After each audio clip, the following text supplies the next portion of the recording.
بھی کامیابی دلانے والا مذہب ہے. یہ ایسا مذہب اللہ رب العالمین نے ہمیں عطا فرمایا کہ اس کا بہت بڑا کرم اور احسان ہے. اور ابھی ہم جس دور سے گزر رہے ہیں یہ بالکل اخیر کا دور ہے. جب کتاب و سنت کو دیکھتے ہیں اور فتن کی احادیث مبارکہ کو دیکھتے ہیں جو آج سے 1400 سال پہلے ہمارے آقا محمد رسول اللہ صلی اللہ علیہ وسلم نے اپنی مبارک زبان سے ارشاد فرمائی، اگر ان کو دیکھتے ہیں اور فی الحال جو چل رہے ہیں ان حالات کو دیکھتے ہیں تو بالکل روزے روشن کی طرح سامنے آ جاتا ہے کہ قیامت کے قریب کا یہ آخری دور چل رہا ہے. یعنی یہ فتنوں کا دور ہے. اور اللہ کے نبی صلی اللہ علیہ وسلم نے فرمایا کہ رات اندھیری رات کے ٹکڑوں کی طرح پیدر پہ مسلسل فتنے آئے. رات میں اندھیری رات ہوتی ہے، آدمی سوچتا ہے تھوڑی دیر کے بعد روشنی اور زیادہ اندھیرا، پھر اور زیادہ اندھیرا. تو جیسے رات میں اندھیری رات کے جو ٹکڑے جیسے رات بڑھتی جاتی ہے اندھیرا بڑھتا جاتا ہے، اسی طرح سے ایک فتنہ ختم نہیں ہوگا دوسرا فتنہ آئے.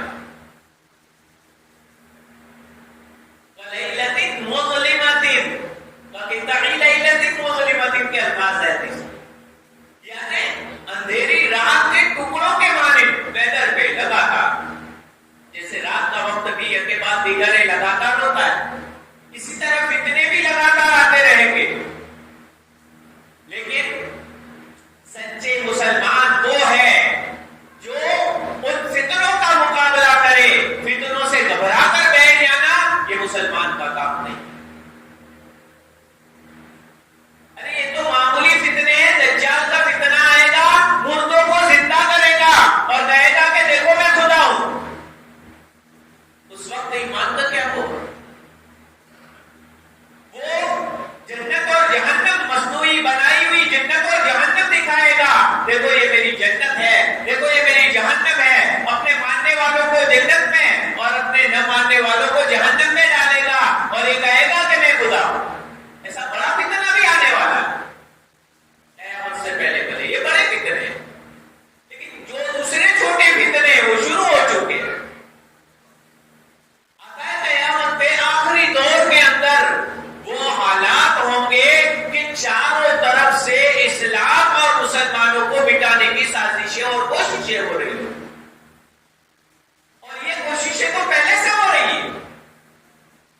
میں نے آپ حضرات کے سامنے جو آیت کریمہ تلاوت کی اس میں بھی صاف طور پر اللہ رب العالمین نے فرمایا ہے ما یود الذین کفروا من اہل الکتاب والمشرکین، کہ کافروں کے دو گروہ، ایک تو اہل کتاب یعنی یہود اور ساتھ میں مل جائیں گے نصارہ.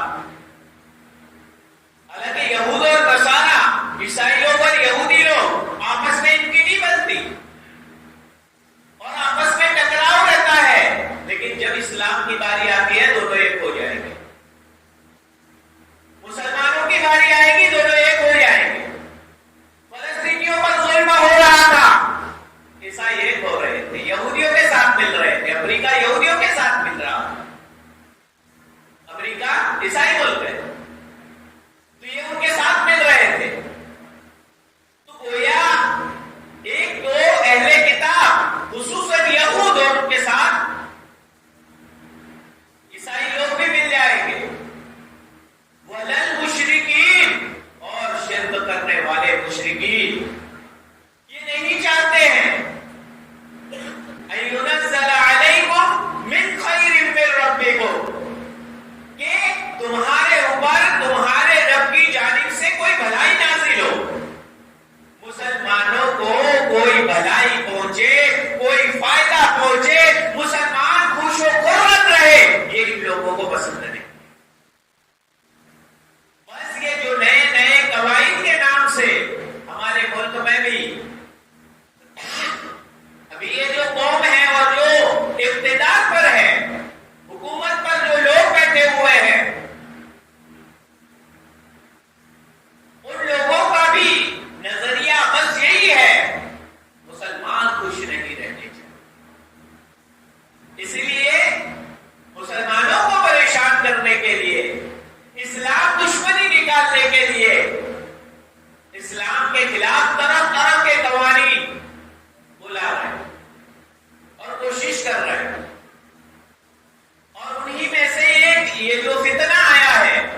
کے ریت رواج اپنے طور پر الگ الگ ہیں.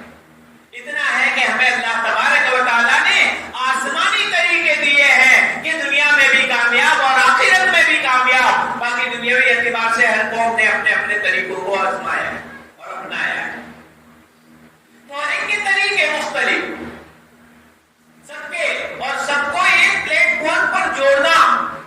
UCC کا مطلب ہے یونیفارم سول کوڈ، یعنی گویا پورے ملک کے اندر ایک ہی قانون نافذ ہو،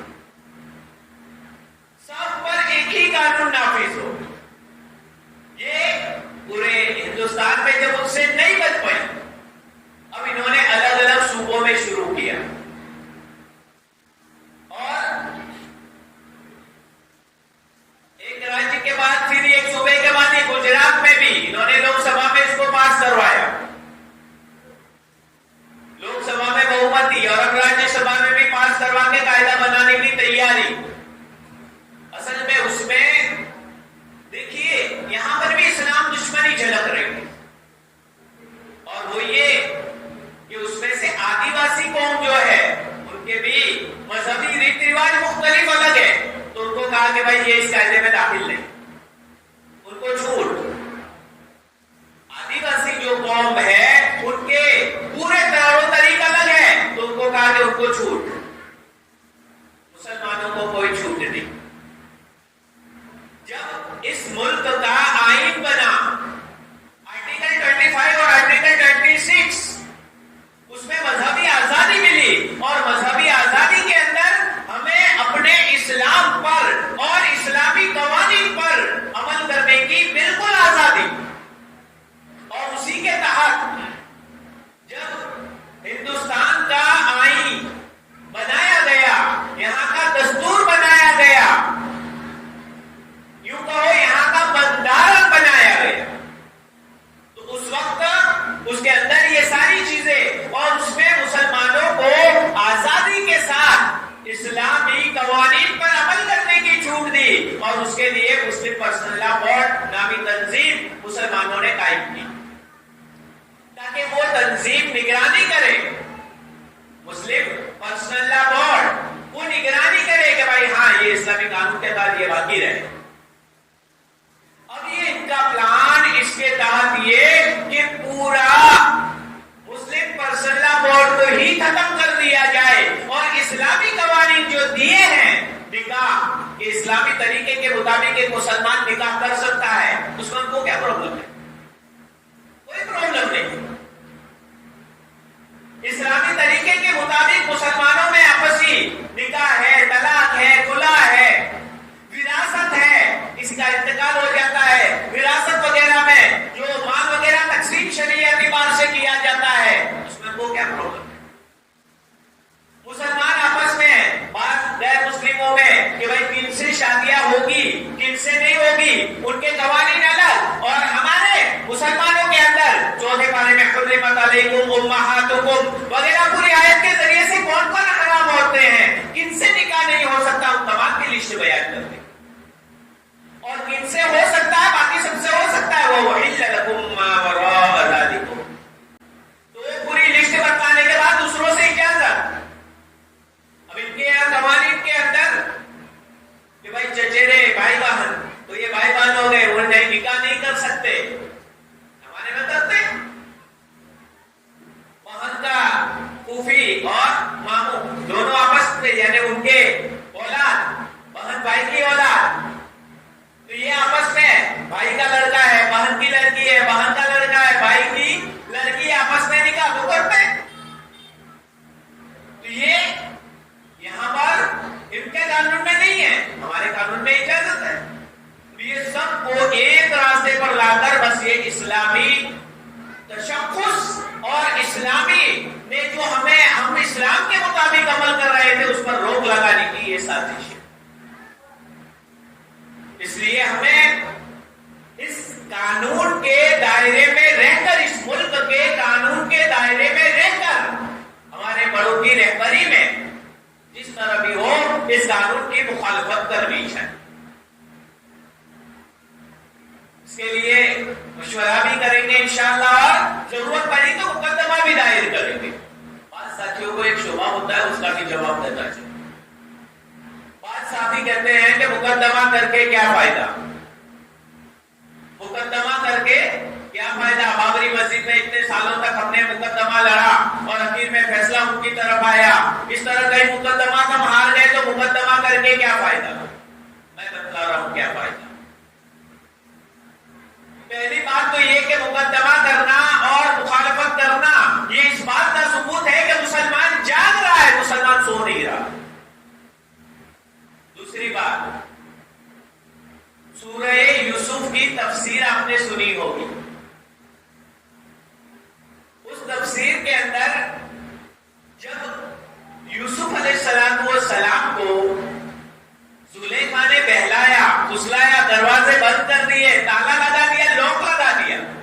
بعض تفسیروں میں یہ بھی ہے کہ لوک لگا دیا, اور لوک لگانے کے بعد کہا کہ اے طلب آ جاؤ, میں تمہارے لیے تیار ہوں, آ جاؤ. تو یوسف علیہ السلام, اب ظاہری بات ہے کہ جب دروازے پر لوک لگا ہوا ہے تو بات کے کیا فائدہ. جب دروازے پر لوک لگا ہوا ہے تو پھر بات کے کیا فائدہ گناہ سے بچنے کے لیے. یہ یوسف علیہ السلام نے نہیں سوچا میرے رب کا حکم ہے میں گناہوں سے بھاگوں, میرا کام میں کروں گا, میرے رب کا کام میرا رب کرے گا. بھاگے, دروازہ لوک کھل گیا اور سامنے عزیز مصر آ کر کھڑا ہو. یعنی گناہوں سے بچنے کا ارادہ کیا, کوشش کی, اللہ تبارک و تعالیٰ نے ان کو بچا لیا, مدد آئی. اور قیامت کے دن بھی یہ کہہ سکتے ہیں اے اللہ میں گناہوں سے دور تھا, میں گناہوں سے بچا. تو اگر قیامت کے دن پوچھ ہوئی کہ میری شریعت کو مٹایا جا رہا تھا, میری شریعت کو مٹانے کی سازش کی جا رہی تھی, مسلمانوں کو اس سے دور کیا جا رہا تھا, آپ نے اس کے لیے کیا کیا, کیا جواب. اس لیے میں کہہ رہا ہوں کہ ہمارے اس ملک کے قانون کے دائرے میں رہ کر, میں نہیں کہہ رہا ہوں ملک کی اور قانون کی مخالفت کرنے کے بارے میں نہیں کہہ رہا ہوں, میں کہہ رہا ہوں قانون کے دائرے میں رہ کر ہم جہاں تک ہوگا مخالفت کریں گے انشاءاللہ, تاکہ ہم کہہ سکے اے مولا جتنا ہم سے ہو سکا ہم نے کر لیا, اب آگے کا کام تو کر.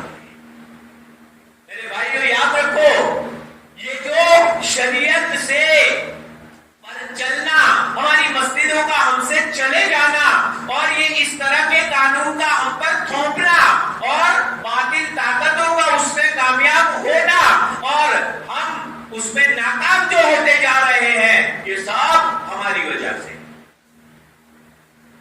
ہمارے گناہوں کی سزا ہمیں مل رہی.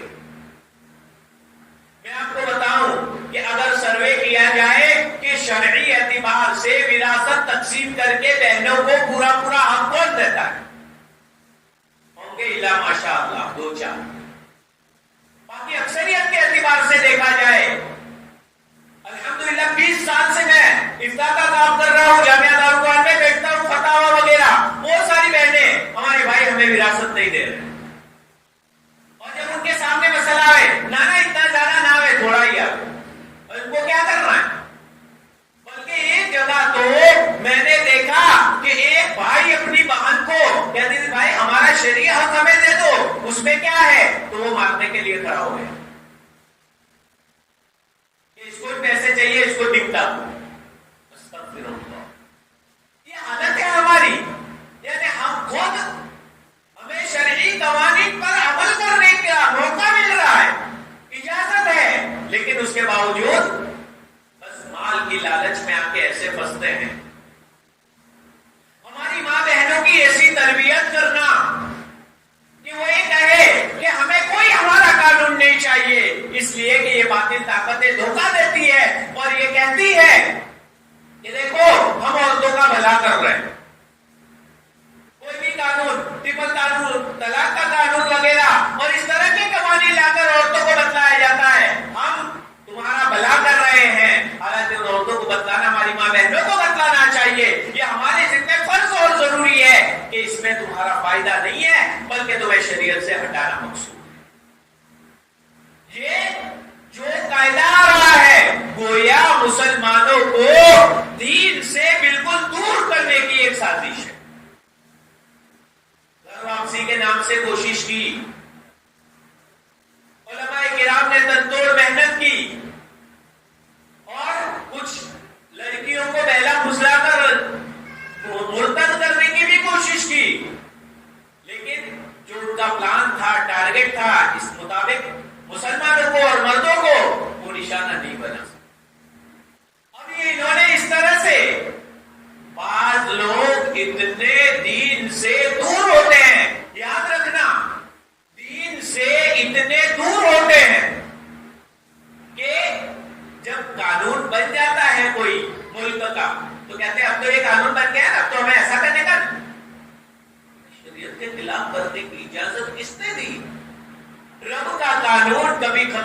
ہوتا ہے. یاد رکھو دنیاوی قانون, ملکوں کے قانون, ادارے کے قانون یہ بن بھی جاتے ہیں, بدلے بھی جاتے ہیں, تبدیلی بھی ہو سکتی ہے. رب کا قانون, خدائی قانون وہ قانون ہے جس میں کوئی تبدیلی نہیں.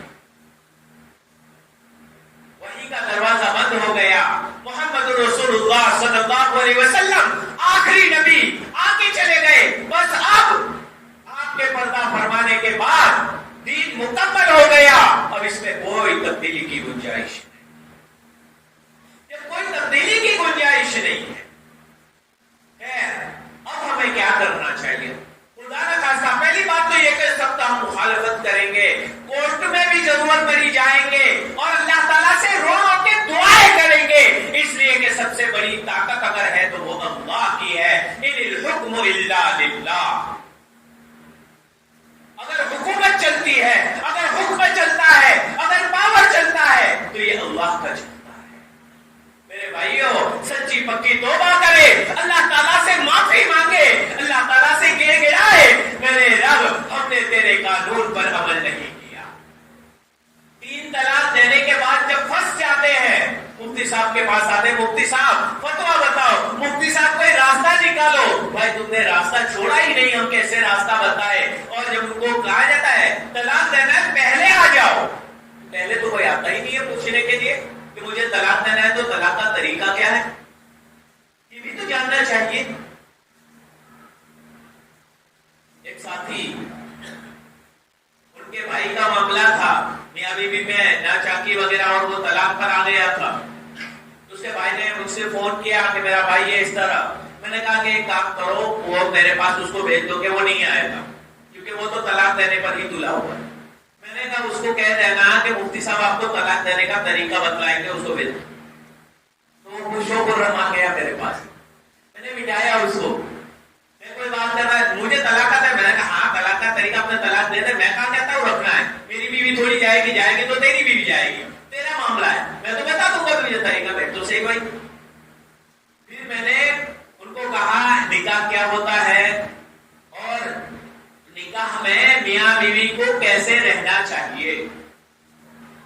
پھر ذوالفقار صاحب نقشبندی رحمت اللہ علیہ, انہوں نے میاں بیوی میں آپسی جوڑ اور محبت کے ذریعے 10 اصول ذکر کیے. میں نے ان کے سامنے ذکر کیے کہ دیکھو میاں بیوی کو ایسے رہنا چاہیے. کبھی آپ نے یہ بھی آزمایا, کبھی آپ اس طرح بھی رہے. ان میں سے ایک تو معاملے کا آسان ہے کہ گھر میں داخل ہو, السلام علیکم ورحمت اللہ کہتے ہوئے مسکراتے چہرے سے داخل ہو. ظاہری بات ہے سلام کر کے مسکراتے چہرے سے داخل ہوں گے, بیوی بھی سامنے دیکھ کر مسکرائے گی اور آپس میں ایک دوسرے کا دل جڑے گا. اس طرح کے اصول جو اور ایک دوسرے کے حقوق کو ادا کرنا, یہ سارے اصول, خیر اس کا وقت نہیں, ابھی انشاءاللہ کوئی موقع رہے گا تو اس پر بات کریں گے. تو یہ اصول وغیرہ سارے میں نے بتلائے. میں نے کہا ان کو آپ نے آزمایا, اگر نہیں آزمایا اور آپ ڈائریکٹ سے بس طلاق پر لگے ہوئے ہو, یاد رکھو طلاق دینے سے اللہ تعالیٰ کا عرش ہل جاتا ہے, کوئی معمولی چیز نہیں ہے. اللہ تعالیٰ کے نزدیک حلال چیزوں میں سب سے مقبول اور بری اور بدترین چیز جو ہے اللہ تعالیٰ کے نزدیک وہ طلاق ہے. ذرا سی بات میں طلاق کر دینا, یہ شریعت نے نہیں سکھایا. تو شریعت کو چھوڑ کر ہم اپنی منمانی کرتے ہیں, پھر وہ قوانین ہمارے پاس کیسے باقی رہیں گے. اس لیے سب سے پہلی بات تو یہ اللہ تعالیٰ سے توبہ اور استغفار کرے اور خود بھی گر گرائے, ماں بہنوں کو بھی سمجھائے کہ شریعت ہمارے ہاتھ سے جا رہی ہے, شریعت پر عمل کرنا مشکل ہو جائے گا. یاد رکھو اگر اللہ تعالیٰ کو راضی نہیں کیا, اللہ تعالیٰ کو نہیں منایا اور اللہ تبارک و تعالیٰ سے ہم نے دین کی حفاظت کو نہیں مانگا اور دین کو ہم نے ضائع کر دیا, تو اس بین کے اندر سے بھی دین ضائع ہو گیا. کوئی اللہ اللہ کہنے والا مسلمان باقی نہیں. اللہ تعالیٰ حفاظت فرمائے اس میں. اس لیے میرے بھائیوں خاص طور پر ہمیں ہر طرح سے گڑ گڑا کر اللہ تعالیٰ سے معافی مانگنا ہے. دوسری بات, خدا نہ خاصہ یہ قانون اگر پاس کر لیتے ہیں تو بھی ہمیں سب سے پہلے کوئی بھی کام کرنے سے پہلے اپنے علماء کرام, مفتیان کرام سے مشورہ کرنا ہے, اس کے مطابق عمل کرنا. اس لیے کہ قانون اس وقت لاگو ہوتا ہے جب ہم آپس میں اطلاق کر کے ان کے سامنے لے جاؤ. اب کیوں لے جاؤ؟ اللہ تبارک و تعالیٰ نے ہمیں دارالقضاء کا نظام دیا ہے، شرعی پنچایتوں کا نظام دیا ہے، معتمد علماء اور مفتیان کرام دیے ہیں، ان کی کمیٹیوں کے ذریعے سے ہم آپسی معاملہ حل کرتے ہیں. وہاں تک جائے ہی کیوں ہمارا معاملہ؟ مقدمات کورٹوں میں جاتے ہیں، کتنے پیسے دونوں طرف سے برباد ہوتے ہیں. اس کے مقابلے میں اسلامی مسلمان علماء کرام کے پاس، مفتیان کرام کے پاس، دارالقضاء کے اندر، شرعی پنچایتوں کے پاس، جہاں بھی ہم اپنا مقدمہ لے جائے اور طے کر لے کہ بھائی جو بھی فیصلہ ہوگا ہم دونوں اس کو تسلیم کریں گے. اس میں میرے پاس وراثت کا ایک مسئلہ آیا تھا، آپس میں مقدمے پر بازی آ گئی تھی. میں نے ان کو بھی بلایا، ان کو بھی بلایا. انہوں نے بھی اپنے مفاد کے خاطر مسئلہ لکھ کے پوچھا تھا، انہوں نے بھی پوچھا تھا. میں نے کہا کہ تم نے ایسا لکھا ہے، وہ اس کو نہیں مانتے، تو انہوں نے ایسا لکھا ہے، یہ نہیں مانتے. میں نے دونوں ساتھ میں آئے، ساتھ میں بلایا، میں نے سمجھایا. میں نے کہا دیکھیے ہمارے لیے صرف اور صرف اللہ رب العالمین کا فیصلہ ہے. اور یاد رکھے قرآن میں بھی ہے وَمَن لَّمْ يَحْكُم بِمَا أَنزَلَ اللَّهُ فَأُولَٰئِكَ هُمُ الْفَاسِقُونَ. جو اللہ تعالیٰ کے نازل کردہ حکم کے مطابق فیصلہ نہ کرے اور اس فیصلے کو نہ مانے تو وہ فاسق لوگ ہیں. اور ایک اور جگہ فرمایا وَمَن لَّمْ يَحْكُم بِمَا أَنزَلَ اللَّهُ فَأُولَٰئِكَ هُمُ الْكَافِرُونَ. کہ جو لوگ اللہ کے رسول کا اور اللہ کا فیصلہ اس کے مطابق فیصلہ نہ کرے اور اس فیصلے کو تسلیم نہ کرے تو وہ کافر ہے. تو اللہ تبارک و تعالیٰ نے ہمیں مبارک شریعت دی ہے. ہم شریعت کو چھوڑ کر غصہ وقتی طور پر آ جاتا ہے، ہمیشہ کے لیے پچھتاوا. یاد رکھے سکون کے ساتھ سوچے اور شریعت کے مطابق معاملے کو حل کرے. میں نے دونوں کو سمجھایا، میں نے کہا دونوں پہلے تو طے کرو اور میرے سامنے وعدہ کرو کہ جو بھی شریعت کا فیصلہ آئے گا ہمیں منظور ہے. میں نے کہا اللہ، اور دیکھو میں نے ان کو پہچانتا ہوں، میں ان کو پہچانتا ہوں. میں نے کہا شریعت کے مطابق جو فیصلہ ہے ہمیں منظور ہے. دونوں نے کہا مفتی صاحب ہمیں منظور ہے. میں نے ان کو پوچھا بھائی یہ تھا بات، میں نے ان کو بھی پوچھا، میں نے کہا یہ بات صحیح ہے، یہ بات صحیح ہے. دونوں کی بات اتفاق سے سنی اور اس کے بعد پھر شریعت کے مطابق حکم بتلایا. دونوں منظور ہو کر پھر میں نے اس کو لکھ کر دیا. اس کے بعد میں نے کہا کوئی اچھے وکیل سے نوٹری کروا لو اور اس کے مطابق کرو. پورا جھگڑا ہی ختم. تو اس طرح آپسی معاملات نمٹ سکتے ہیں.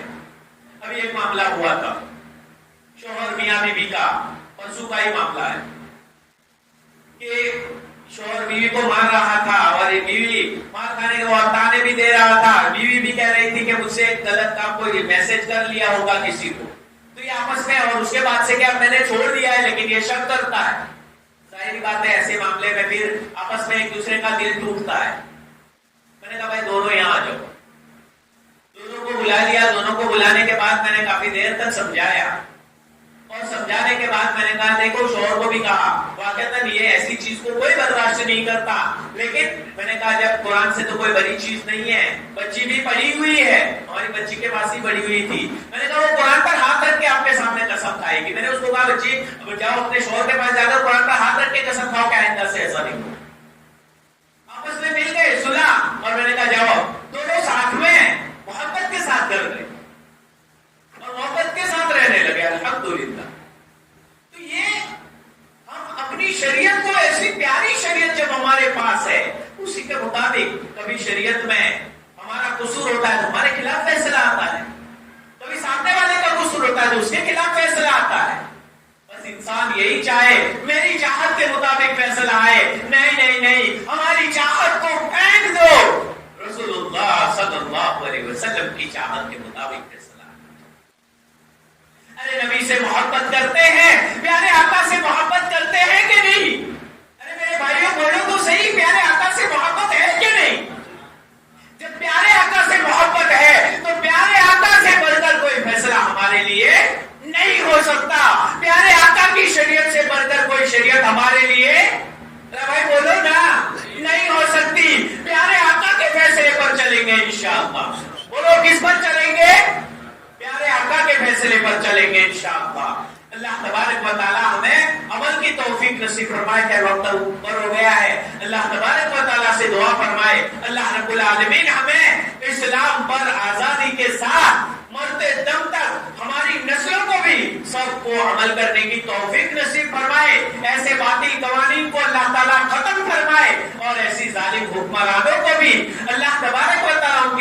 میں ہدایت ہے تو ہدایت سے نوازے، ورنہ ایسے لوگوں سے حکومت چھین کر ایسے لوگوں کو سخت سے سخت سزا دے کر عبرت کا نشان بنائے۔ وآخر دعوانا الحمدللہ۔